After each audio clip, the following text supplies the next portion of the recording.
কতটা ধস্তাধস্তি, কতটা ঠেলাঠেলি হতে পারে সেটা আপনারা নিজেরাই বুঝতে পারছেন। তো এই যে ইনফরমেশনগুলো, এগুলো কিন্তু খুব ইম্পর্টেন্ট। ওই সারা ভিডিওতে এসে বাজে বকে গেলাম সারাক্ষণ, কিন্তু কাজের ইনফরমেশনগুলো কিছু দিলাম না, এটা কিন্তু ঠিক নয়। কিন্তু এখানে এসে যেটা দেখলাম সোমনাথে, এদের ক্রাউড ম্যানেজমেন্ট কিন্তু অনেকটা ভালো। আচ্ছা, এখানে আপনারা সম্পূর্ণ বিনামূল্যে আনলিমিটেড লাঞ্চ এবং ডিনার করতে পারবেন। যারা একটু বাজেটে ট্রাভেল করছেন তাদের জন্য এটা কিন্তু একদম আইডিয়াল। এই যে আমি আমাদের 3 জনের জন্য ফ্রি কুপন নিয়ে নিয়েছি। চলুন আপনাদের দেখাই কি কি খাবার দাবার রয়েছে এখানে। এবার ন্যাচারাল ব্যাপার, আমি ভেবেছিলাম যে মুভ করবে, লাইনটারও মোশনলেস হয়ে থাকবে, সেটা তো আমি জানতাম না।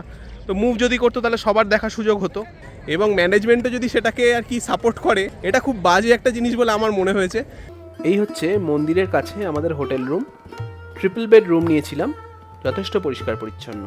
সোমনাথে আপনারা যদি আরতি দেখতে চান তাহলে খুব ভালোভাবে আপনারা দেখতে পারবেন, কোনো রকম বিশৃঙ্খলা নেই। এত কাছ থেকে সোমনাথ মন্দির কিন্তু আপনি মানে এমনিও দেখতে পাবেন না, ফটো তুলতে পারবেন না, ভিডিও তুলতে পারবেন না, কারণ মানে এত কাছে যাওয়ার আগে আপনার মোবাইলটা নিয়ে নেবে আর কি হাত থেকে, যেহেতু মোবাইল ওখানে নট অ্যালাউড। হর হর মহাদেব।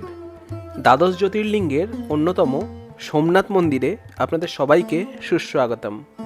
আজ এই ভিডিওতে আমি আপনাদের সোমনাথ মন্দির দর্শনের ব্যাপারে সমস্ত ইনফরমেশান দেব। কিভাবে আসবেন, কোথায় থাকবেন, আরতি কিভাবে দেখবেন, প্রসাদ কোথা থেকে কিনবেন ইত্যাদি। তার সাথে মন্দিরের কাছেই সম্পূর্ণ বিনামূল্যে সোমনাথ ট্রাস্টের ভোজনালয়তে কিভাবে আপনারা লাঞ্চ ডিনার সারবেন সব কিছুই জানাবো আপনাদের।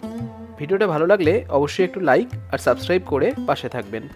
এগুলো করতে কিন্তু কোনো রকম টাকা পয়সা লাগবে না। চলুন তাহলে শুরু করা যাক। প্রথমেই বলি আপনারা এখানে আসবেন কিভাবে। দেখুন, ম্যাক্সিমাম মানুষজন আইদার আমেদাবাদ অথবা দ্বারকা থেকে সোমনাথ আসেন, তাই আমি এই দুটো থেকে আসারই অপশান আপনাদের বলে দিচ্ছি। আমেদাবাদ থেকে আসলে 19217 সৌরাষ্ট্র জনতা এক্সপ্রেস অ্যাভেল করবেন, রাত 10:10 টাইম, আর ভেরাভাল পৌঁছে দেবে সকাল 6:50 নাগাদ।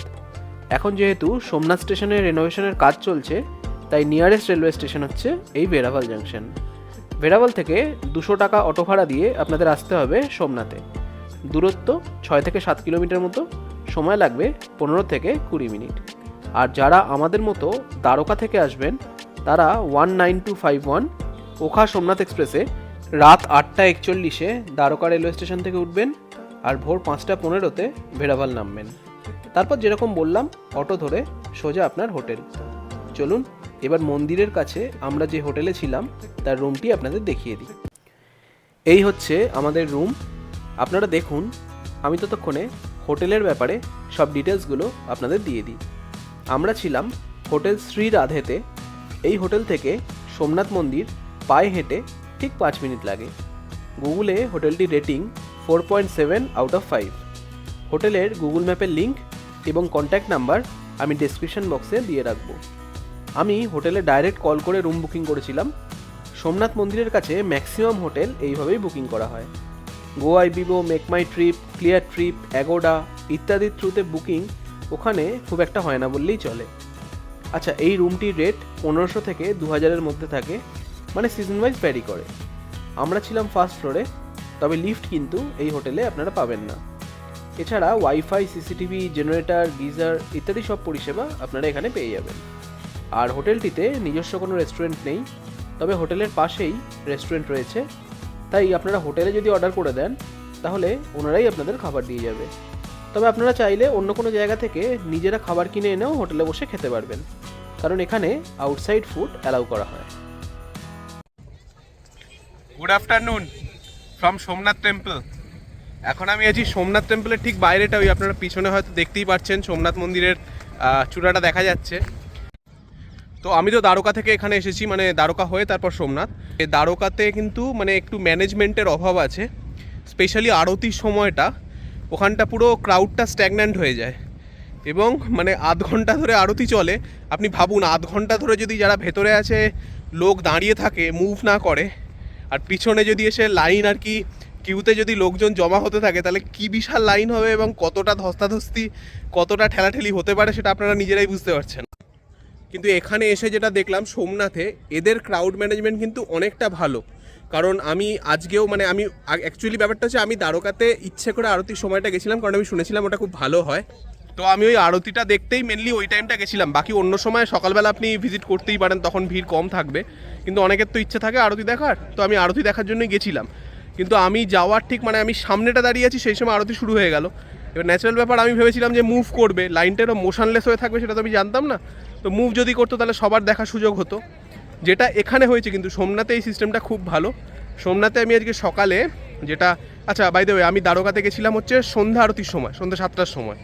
আর আজকে আমি সকাল 7টার সময় সোমনাথে মঙ্গল আরতি যেটা হয় সকাল 7টায়, সেটাতে গেছি। তো এখানে কিন্তু আমার এক্সপিরিয়েন্স খুবই ভালো হয়েছে।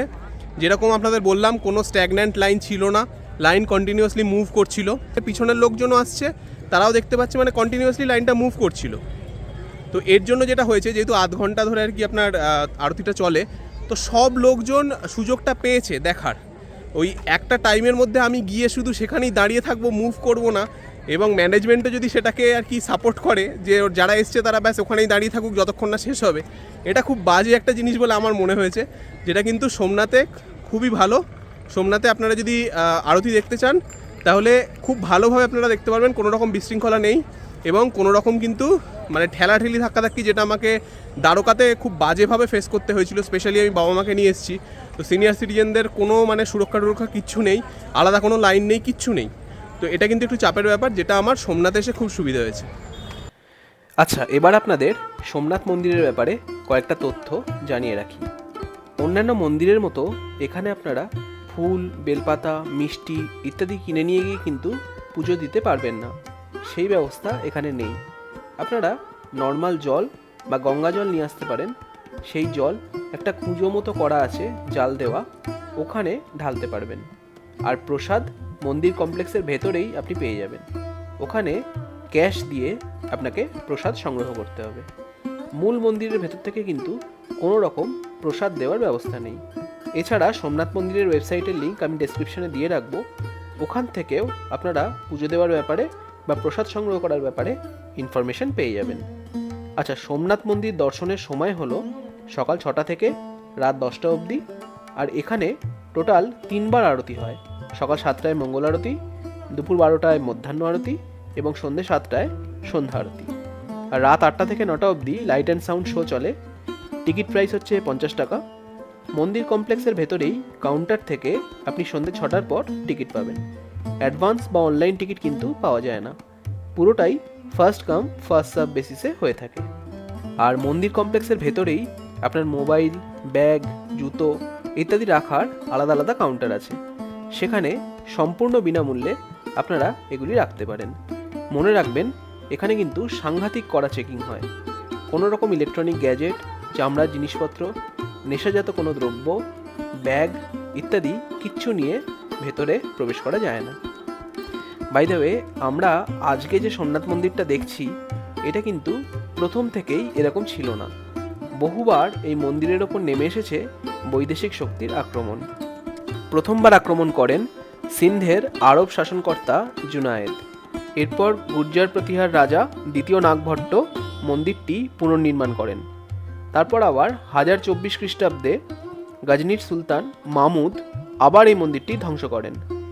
1026 থেকে 1042-এর মধ্যে কোনো এক সময় গুর্জার পরমার রাজা মালোয়ার ভোজ এবং সোলাঙ্কি রাজা প্রথম ভীমদেব আবার মন্দিরটি নির্মাণ করান। 1296 সালে আলাউদ্দিন খিলজির সৈন্যবাহিনী পুনরায় মন্দিরটি ধ্বংস করেন। আবার 1308 খ্রিস্টাব্দে সৌরাষ্ট্রের রাজা মহিপাল দেব মন্দিরটি পুনর্নির্মাণ করান। এরপর 1375 খ্রিস্টাব্দে গুজরাটের সুলতান প্রথম মুজাফফর শাহ মন্দিরটি ধ্বংস করেন। পুনর্নির্মাণ করা হলে 1451 সালে গুজরাটের সুলতান মাহমুদ বেগদা আবার এটিকে ধ্বংস করে দেন এবং সবশেষে 1701 সালে মুঘল সম্রাট আওরঙ্গজেব এই মন্দিরটি ধ্বংস করেন। এরপর 1783 সালে পুনের পেশোয়া, নাগপুরের রাজা ভোসলে, কোলাপুরের ছত্রপতি ভোসলে এবং ইন্দোরের রানী অহল্যাবাই হোলকারের যৌথ প্রচেষ্টায় এই মন্দিরটি পুনঃপ্রতিষ্ঠিত হয়। আর এখন আপনারা মন্দিরের যে স্ট্রাকচারটি দেখছেন, এটি স্বাধীনতার পর মহাত্মা গান্ধী এবং সর্দার বল্লভভাই প্যাটেলের উদ্যোগে পুনর্নির্মাণ করা হয়েছিল, যেটির ইনাগুরেট করা হয়েছিল 1951 সালে আর উদ্বোধন করেছিলেন ভারতবর্ষের তৎকালীন রাষ্ট্রপতি ডক্টর রাজেন্দ্র প্রসাদ। আচ্ছা, এই যে আপনারা দেখছেন এটা হচ্ছে পুরনো সোমনাথ মন্দির বা অহল্যাবাই মন্দির। এর ঠিক অপোজিটেই হচ্ছে সোমনাথ ট্রাস্টের নিঃশুল্ক ভোজনালয়, যেখানে আপনারা সম্পূর্ণ বিনামূল্যে লাঞ্চ এবং ডিনার সারতে পারবেন। চলুন ভেতরে প্রবেশ করা যাক। এই যে এখান থেকে আপনাকে ভোজন পাস মানে কুপন কালেক্ট করতে হবে। কটা কুপন লাগবে সেটা জাস্ট বলবেন, এখানে আপনাকে কুপন দিয়ে দেওয়া হবে। আমরা যেরকম 3 জন আছি তাই 3 জনের পাস বা 3 জনের কুপন আমরা কালেক্ট করব।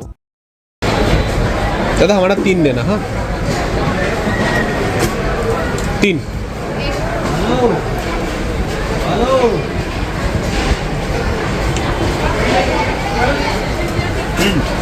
Thank you.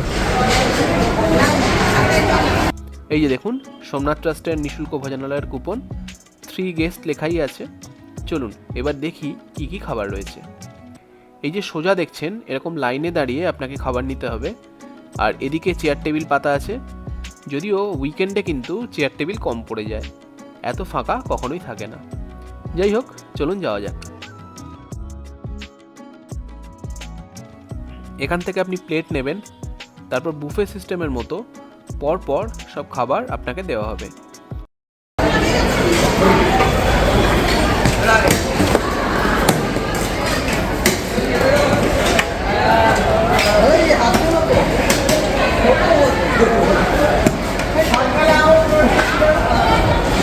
এই যে চেয়ার টেবিল ফাঁকা রয়েছে, এখানে বসে আপনারা খাওয়া দাওয়া সারতে পারেন। ধরুন আপনার পেট ভরলো না, রিফিল করবেন, তখন কিন্তু আর আগের জায়গায় গিয়ে খাবার আনা যাবে না। কোথা থেকে রিফিল করবেন আসুন দেখিয়ে দিই।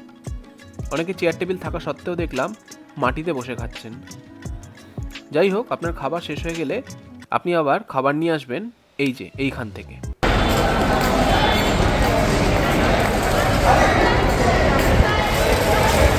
বাই দ্য ওয়ে, লাঞ্চের টাইমিং হলো সকাল 11টা থেকে দুপুর 3টে অবধি, আর ডিনার সন্ধ্যে 7টা থেকে রাত 11টা অবধি।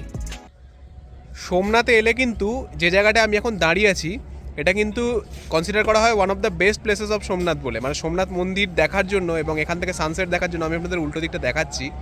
অসাধারণ একটা জায়গা। এটা কিন্তু অনেকেই আসেন না বা মিস করে যান, জানেন না হয়তো। তো আমি আপনাদের লোকেশন যেটা এখানে, মানে এটা একটুখানি দূরে, মেন যেটা আর কি সোমনাথ মন্দির, সেখান থেকে কিন্তু বেশ খানিকটা হেঁটে আপনাকে এখানে আসতে হবে। তো আপনি হয়তো বুঝতে পারবেন না, তো সেই জন্য আমি গুগল ম্যাপের যে এই জায়গাটায় আসার গুগল ম্যাপের যে লিঙ্ক সেটা আমি ডেসক্রিপশনে দিয়ে দেবো, যাতে আপনারা ইজিলি আসতে পারেন। এবার ভিউটা আপনাদের দেখাই এখান থেকে। পিছনে তো আপনারা দেখতেই পাচ্ছেন সোমনাথ মন্দির। এত কাছ থেকে সোমনাথ মন্দির কিন্তু আপনি মানে এমনিও দেখতে পাবেন না, ফটো তুলতে পারবেন না, ভিডিও তুলতে পারবেন না, কারণ মানে এত কাছে যাওয়ার আগে আপনার মোবাইলটা নিয়ে নেবে আর কি হাত থেকে, যেহেতু মোবাইল ওখানে নট অ্যালাউড। কিন্তু এখান থেকে আপনি এই সোমনাথ মন্দিরের এই ভিউটা পাবেন, খুব সুন্দর লাগছে এখান থেকে। আর এটা হচ্ছে একটা ওয়াকিং ট্রেল, আমি আপনাদের পুরোটা দেখিয়ে দিচ্ছি। 5 টাকা হচ্ছে এখানে টিকিট, রাত 8টা অবধি আপনি এখানে আসতে পারবেন। আর এখান থেকে ভিউটা আপনাদের দেখাচ্ছি, এদিকের ভিউ তো আপনারা দেখলেন, উল্টো দিকের ভিউটা দেখাচ্ছি। দেখুন এই হচ্ছে ভিউ, এবং সানসেট দেখার জন্য কিন্তু এটা আদর্শ জায়গা। এখন 6:45 বাজে, মোটামুটি আর 25 মিনিট থেকে আধ ঘন্টার মধ্যে সানসেট হবে, সেটাও আমি আপনাদের দেখাবো। অসাধারণ একটা জায়গা, খুব সুন্দর হাওয়াও দিচ্ছে এখানে। আর এর উল্টো দিকে হচ্ছে এই যে,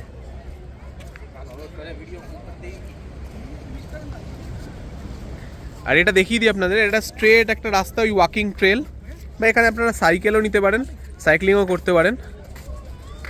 এখানে ঢোকার জন্য আপনাকে 5 টাকা দিয়ে টিকিট কাটতে হবে। কোনো টাইম লিমিট নেই, আপনি যতক্ষণ ইচ্ছে থাকতে পারেন। ওই 8টা অবধি আপনি মানে ম্যাক্সিমাম আর কি 8টা অবধি থাকতে পারবেন, তারপর বন্ধ করে দেবে। আর সকাল 6টার সময় এটা খুলে যায়। সো যারা মর্নিং ওয়াক করেন তাদের জন্য এটা আদর্শ জায়গা, কিন্তু এটা একটুখানি দূরে, তো আপনারা হয়তো খুঁজে নাও পেতে পারেন। সেই জন্যই আমি আপনাদের বললাম, গুগল ম্যাপের লিঙ্কটা আপনাদের দিয়ে দেবো।